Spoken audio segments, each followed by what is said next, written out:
May mga kilala ka bang kontra sa Santo Papa, kaya nagtayo na lang ng sarili nilang sekta?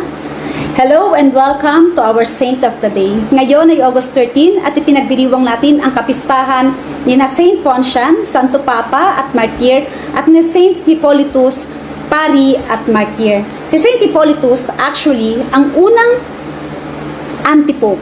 Ibig sabihin, kinontra niya ang mga Santo Papa at hindi lang isang Santo Papa ang kinontra niya. 3. Bakit? Dahil sa tingin niya, noong mga panahong yun, masyadong lax ang turo ng simbahan, lalo na ng mga Santo Papa, patungkol sa mga heresiya.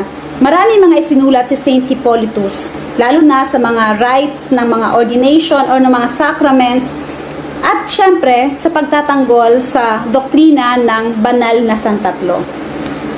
Si Saint Poncian naman, siya naman yung unang Santo Papa sa kasaysayan na nag-resign. 5 years pa lang siyang Santo Papa that time. At noong year 235 nga, silang dalawa ay na-exile. At dito, sila ay nag-reconcile.